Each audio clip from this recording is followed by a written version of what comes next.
Hello, hello. How are you? We're back. We are back. This is Wednesday. I got my timer on. I have to shut my phone off there because I am expecting a few calls. You ever have those days where everything on the outside is just trying its best to aggravate your inside?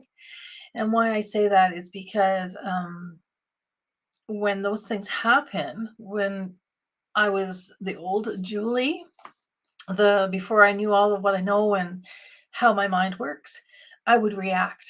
I would react like viciously sometimes to my outside um, chaos.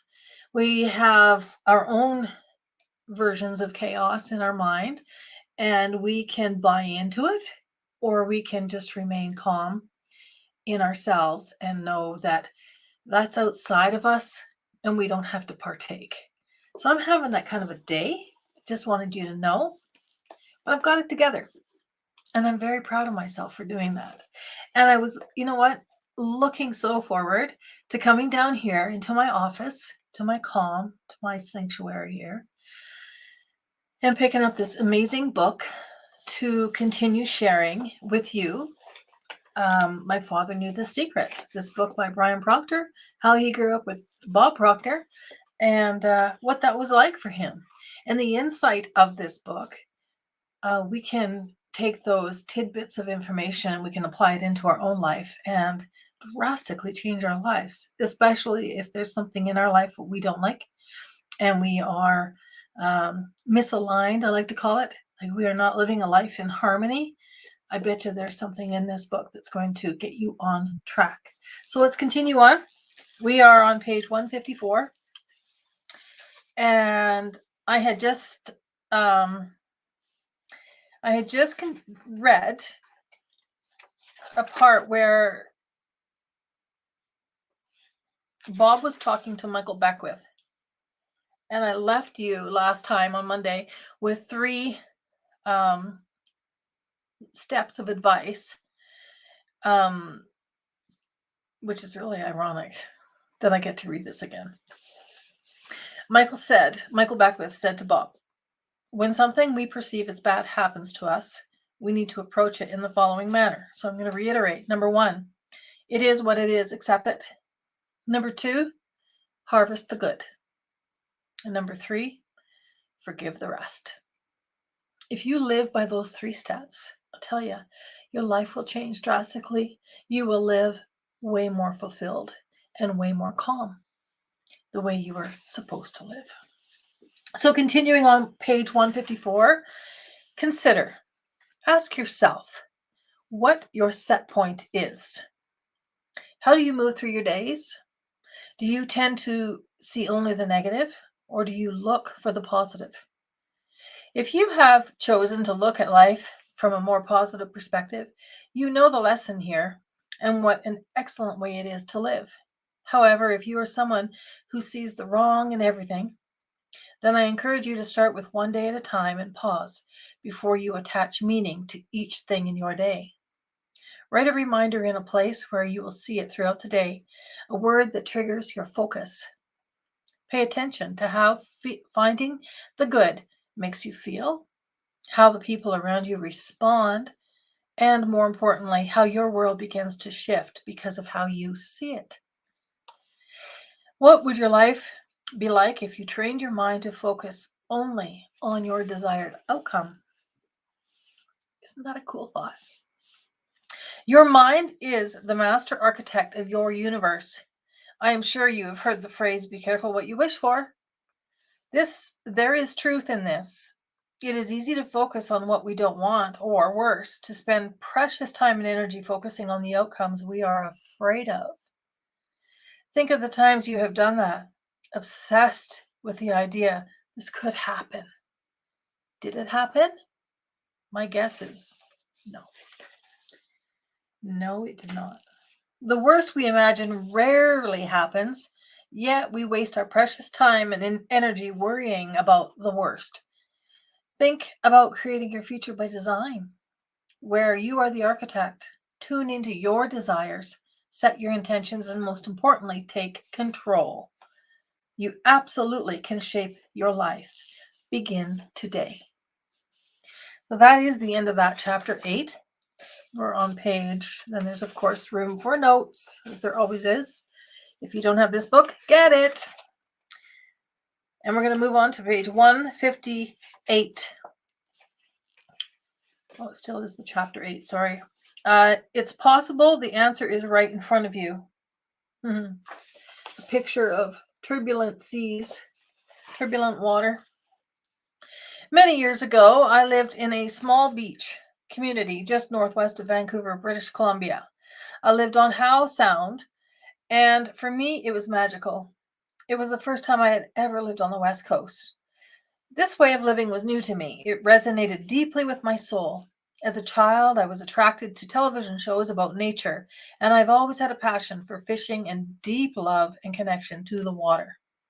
Living this way was something I had dreamt about for as long as I can remember. I was embracing this opportunity.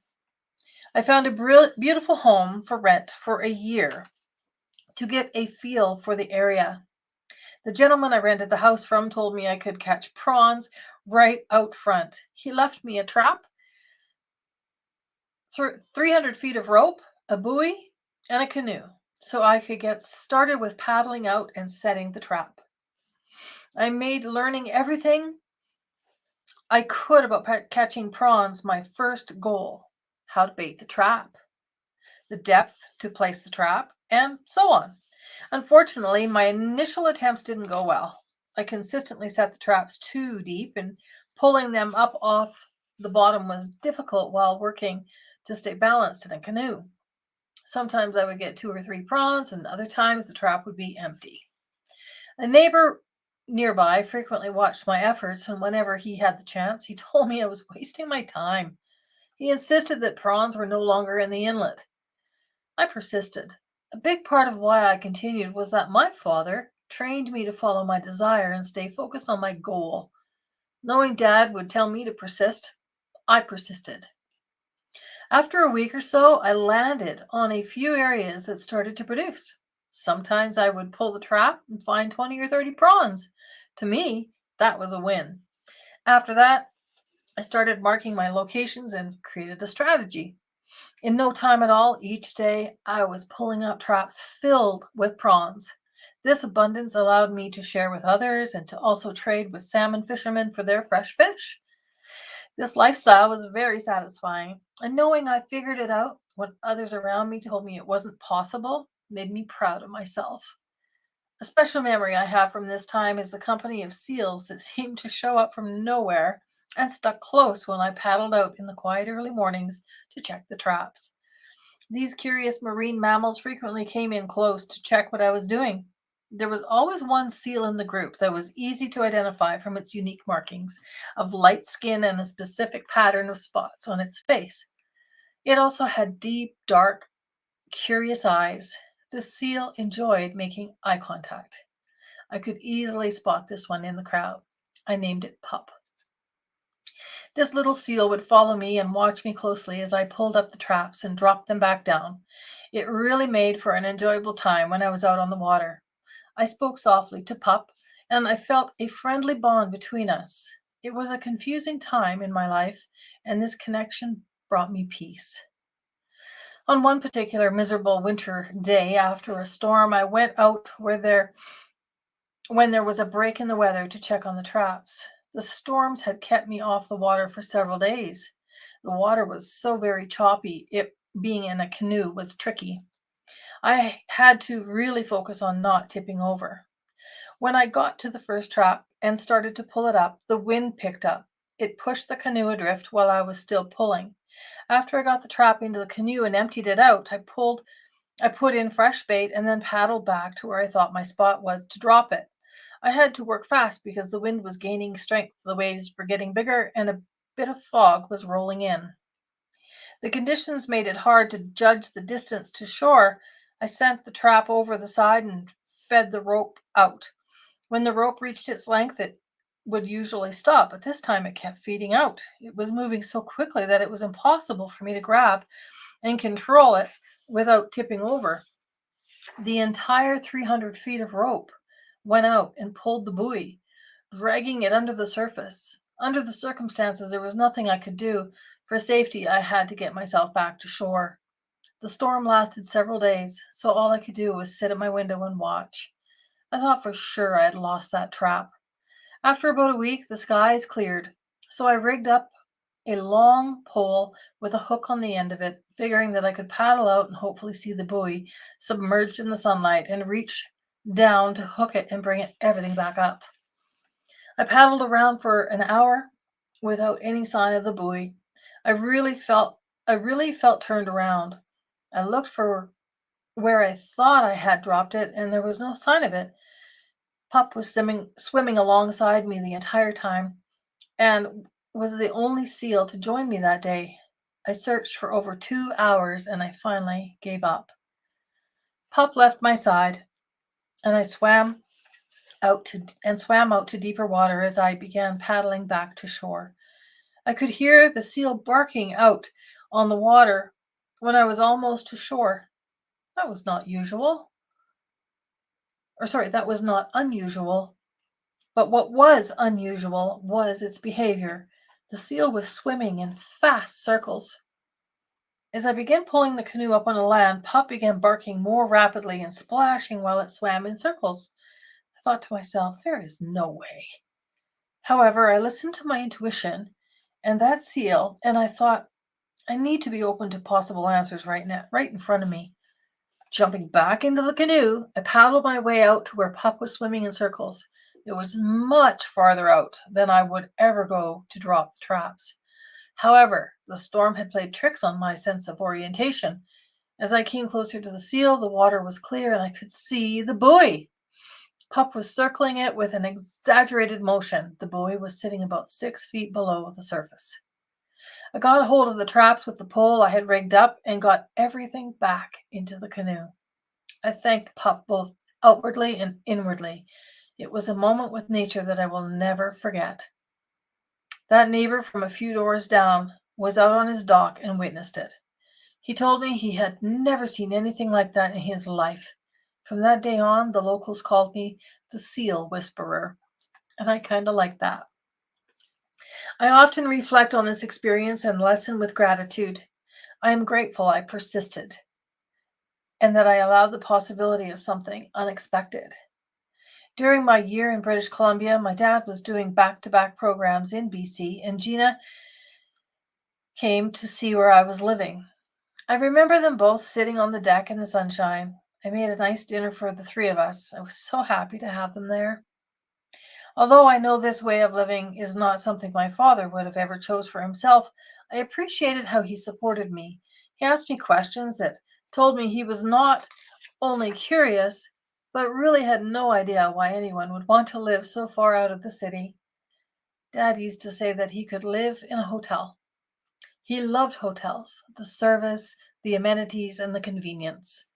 The way I was living was definitely not convenient, but he supported me despite not understanding it, and he was happy for me.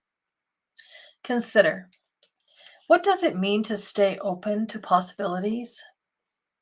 Essentially, it is a willingness to keep an open mind and to listen to different ideas, opinions, and thoughts. Consider other possibilities. Are you open to an answer that may be right in front of you? When you stay open to possibilities, you see the opportunities. You gain fresh insights and will learn new things about yourself. Saying yes to new opportunities and ideas will grow your mind and feed your soul.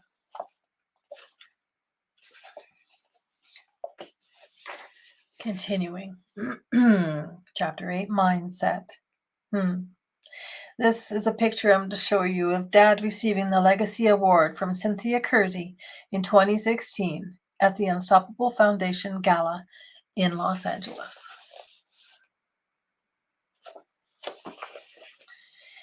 Quote, "What others think of you is none of your business."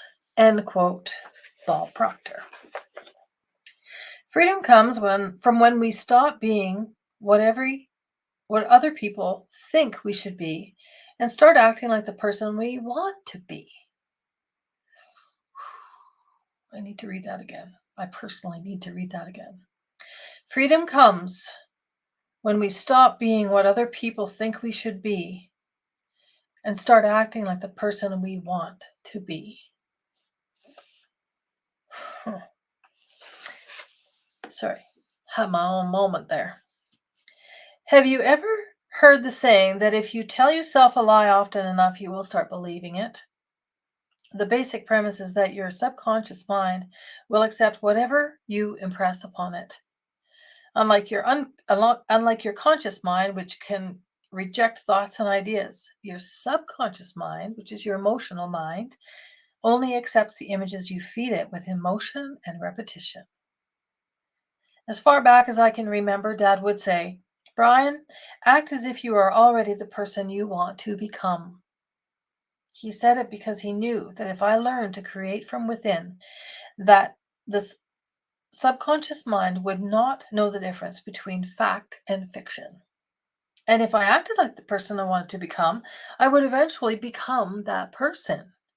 This holds true for all of us. It was Alfred Adler, the Austrian medical doctor, Austrian medical doctor, psychotherapist, and founder of the School of Individual Psychology, who first coined the phrase, quote, act as if, end quote. It was in the 1920s, and he developed a strategy for his clients to practice roles that differed from their dysfunctional behaviors or realities. It is often called role playing. Dad taught me a lot about using behavioral tools to improve my reality. I often heard people mock the catchphrase, fake it until you make it, which comes from the idea, act as if. And I get the cynicism because when used literally, the term can conjure up a sense of someone being a total imposter trying to lie or cheat their way to success. However, those claims are missing the point of this exercise. Acting as if about changing your behavior to align with the person you are working to become. Changing your behavior first will change what you feel and how you think about yourself. My father and his suits are a good example of this. For as long as I can remember, Dad has had a love for fine tailored suits. Back in the early 1960s, when he first started his cleaning business, he scraped together his last few dollars to buy a wool suit.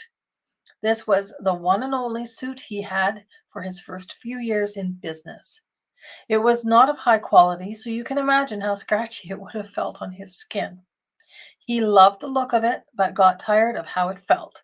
And more importantly, he got tired of the same look every day. Well, one day he heard an interview on the radio with someone famous. It came out that this person had over 20 custom tailored suits in his closet. That really shook my father. He thought to himself, how wonderful would that be? Until that time, he had never heard of anyone with more than one, maybe two suits. Something in that interview changed my dad's perspective. He decided then and there that if he reached a specific target each month, he would go out and get himself a custom tailored suit. He honored the agreement he made with himself, and it wasn't long before he had a closet full of suits. In the beginning, he had to act like the person that deserved it and could afford all those suits. But in no time, he became that person. You would be hard pressed to find him dressed in anything else. Wearing these well made suits not only changed how he felt about himself, it changed the way he carried himself. I remember him telling me that wearing those new suits made him walk with purpose. He knew that the people around him started to see him differently too, and he liked that. Being dressed this way was a very important part of how Dad saw himself. And because he understood how dressing this way positively affected his self image, he wanted others to have the same experience. So he began giving custom clothing as gifts and rewarding people that worked for him with custom suits and dresses. He continued that tradition right up until the end. What a beautiful goal.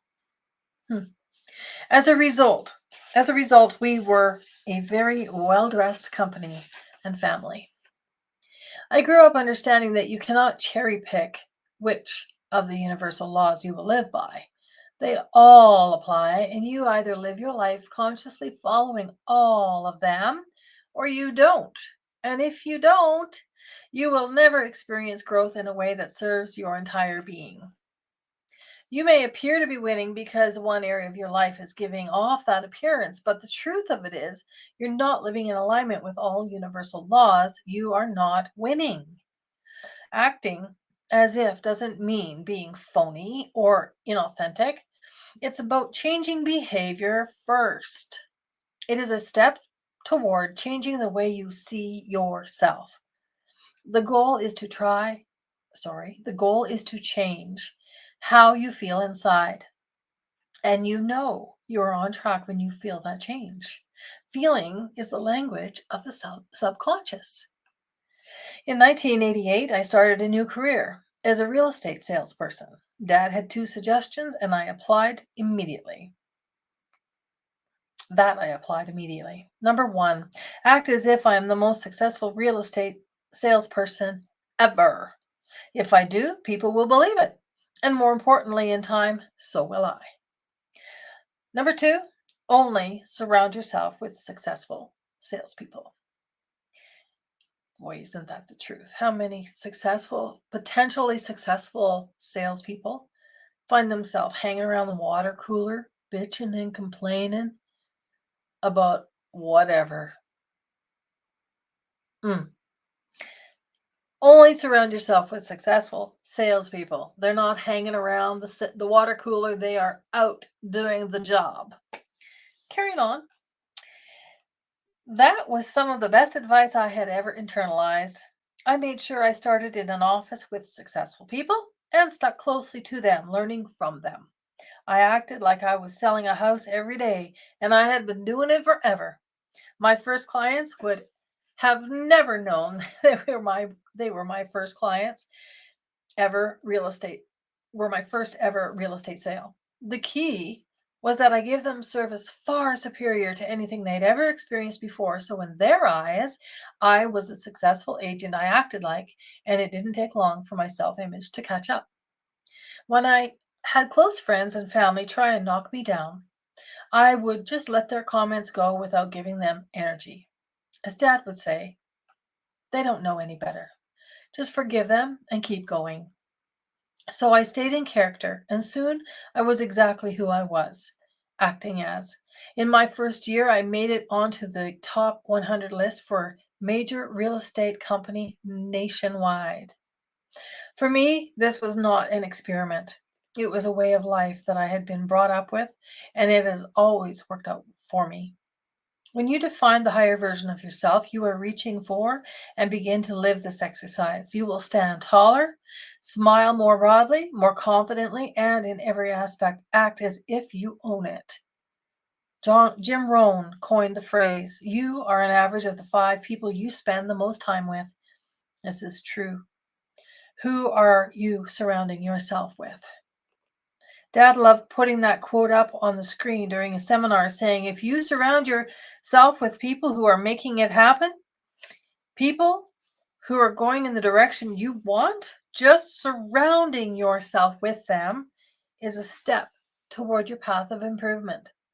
And he'd follow that up with, you need to keep company with people who are positive and supportive of you and who are out in this world making a difference. And I absolutely believe this is true. I often reflect on my father's strength.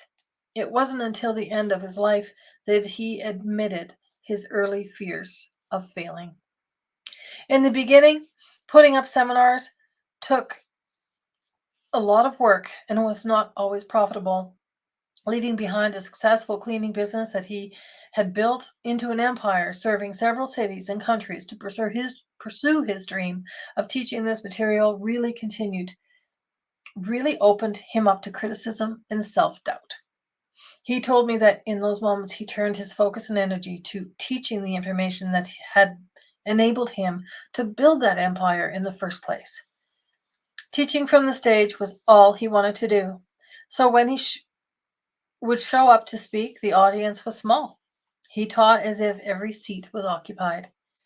I will never know exactly how long it took for my father to become the full version of what he imagined, but I know it was years.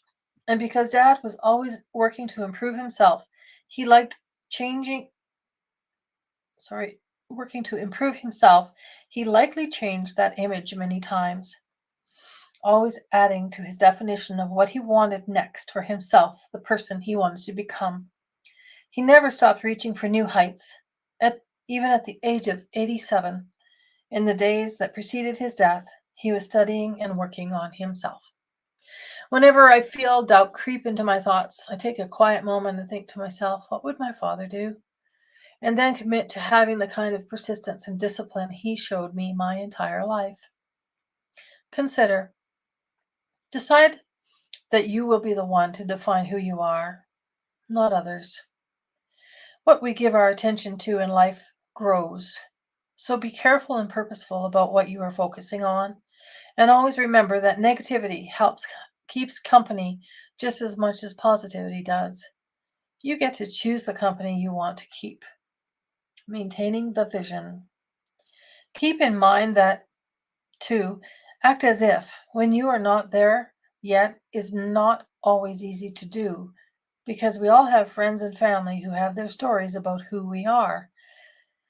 To present them with a different version of us is uncomfortable. In fact, often when we try to be something different, those closest to us will be the first ones to try and bring us down.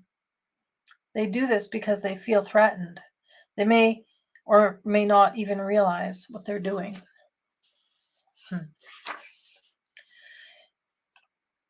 It is like my dad would say, people don't resist change, they resist being changed.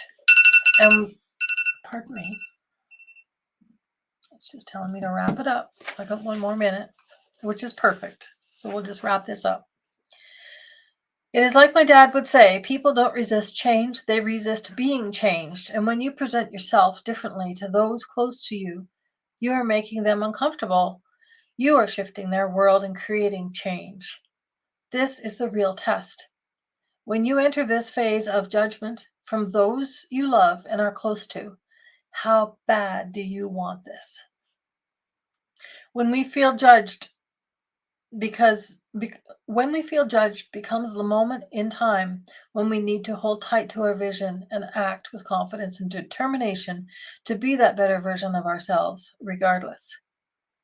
The ability to hold that vision and act as if, despite how it feels when the sharpness of others' opinions are cut deeply, is when you know you are aligning your behavior with your belief, which is a term called praxis in thinking into results. And I will leave you there. We're going to be moving on to page 175 when we return on Monday.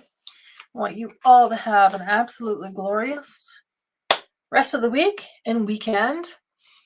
And don't let anything shake your tree. You are in control of you. You are even in control of your environment because you are creating it. And if you remind yourself of that by acting from the inside out rather from the outside in, it'll make the world a difference for you. Have yourself a wonderful week. We'll see you on Monday.